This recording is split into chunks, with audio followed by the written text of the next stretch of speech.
दोस्तों, रूप देखकर विवाह कर लेना पुरुष जीवन की सबसे बड़ी भूल है, क्योंकि सुंदरता मोह है, माया है, और इसी माया में फंसकर कितनों का विनाश हुआ है। इतिहास गवाह है। विद्वान ऋषि मुनि कहते हैं, स्त्री की सुंदरता नहीं, उसके चरित्र को देखो, वरना जीवन भर रोना पड़ेगा। आज मैं आपको एक ऐसी प्राचीन कथा सुनाऊंगा जिसे सुनकर आपका सिर झुक जाएगा और दिल कहेगा, सिर्फ चरित्र देखकर ही विवाह करना चाहिए, रूप देखकर नहीं। मध्य देश में एक बहुत सुंदर नगरी थी। वहीं एक सेठ रहता था, धनी, कर्मठ और ईमानदार। उसकी एक बेटी थी, सुकन्या। सुकन्या केवल रूप में नहीं, बल्कि गुणों में, चरित्र में, संस्कार में भी अद्वितीय थी। उसकी चर्चा पूरे नगर में थी। इसी नगर में एक राजकुमार भी था, शक्तिशाली, यशस्वी, लेकिन चरित्रहीन, भोगविलासी, मद्यपान का आदी। उसे सुंदर स्त्रियों की संगति में रहना अच्छा लगता था। उसका जीवन बस रूप, भोग और इच्छा तक सीमित था। एक दिन राजकुमार घोड़े पर सैर करते हुए सेठ के घर के पास से निकला। सुकन्या घर के बाहर अपने बाल सुखा रही थी। उसका रूप ऐसा था कि रति भी शर्मा जाए, अप्सराएं भी ईर्ष्या करें। राजकुमार जैसे ही उसे देखता है, उसकी सांसें थम जाती हैं, उसका शरीर कांपने लगता है और उसका मन उसी क्षण सुकन्या के रूप में खो जाता है। वह वापस महल लौटा, भोजन छोड़ा, पानी छोड़ा, नींद छोड़ी और बस सुकन्या के रूप की चाह में तड़पता रहा।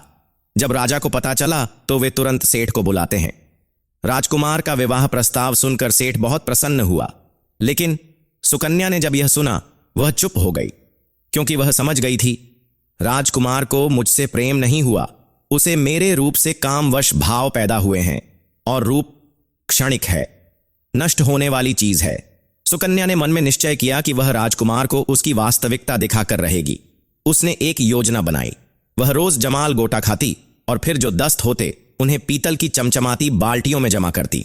दिनों में 30 से 40 बाल्टियां भर गईं। दूसरी तरफ लगातार दस्त के कारण उसका रूप बदल गया, चेहरा सूख गया, गाल अंदर धंस गए, आंखें ढसी हुई, रंग फीका।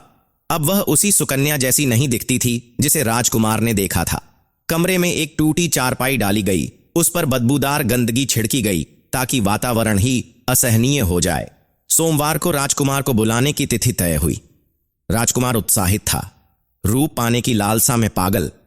सेठ उसे घर लेकर आया। जैसे ही राजकुमार घर में घुसा, उसे इतनी गंदी बदबू आई कि उसका दिमाग चकरा गया, लेकिन वह सहता रहा, क्योंकि रूप की चाह बहुत बड़ी थी। और जब वह कमरे के अंदर पहुंचता है, वहां लेटी हुई सुकन्या को देखकर उसके पैरों के नीचे से जमीन खिसक गई। जिस रूप पर वह मर मिटा था, वह अब भूतनी जैसी लग रही थी। राजकुमार को समझ नहीं आया कि यह क्या हो गया। सुकन्या ने धीमी आवाज में कहा, राजकुमार, यदि आपको मुझसे प्रेम है तो मैं यहां हूं, लेकिन यदि आपको मेरे रूप से प्रेम था तो वह देखिए, वह आपके सामने उन बाल्टियों में रखा है। राजकुमार ने कंपाते हाथों से रेशमी कपड़ा हटाया, और जैसे ही उसने अंदर देखा, उसे इतना घिन आया कि वह वहीं से भाग गया। राजमहल लौटकर वह सदमे में बैठ गया। उसके भीतर कुछ टूट चुका था। वह बुदबुदाने लगा, यह संसार बस मोह है। रूप, शरीर, सौंदर्य सब क्षणिक है। जिस सुंदरता के लिए मैं पागल हुआ था, वह तो कुछ दिनों में ही नष्ट हो गई। उसी क्षण राजकुमार को वैराग्य हो गया।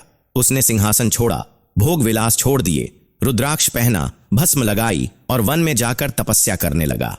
उसका मन निर्मल हुआ और जीवन बदल गया। दोस्तों, शरीर की सुंदरता तो कुछ ही समय की होती है। वह रोग, समय, उम्र सबके साथ मिट जाती है। लेकिन मन की सुंदरता, चरित्र की सुंदरता, संस्कारों की सुंदरता, ये चिरकाल तक रहती है। विवाह कभी रूप देखकर नहीं, चरित्र देखकर करो, क्योंकि रूप क्षणिक है, पर चरित्र आजीवन साथ चलता है।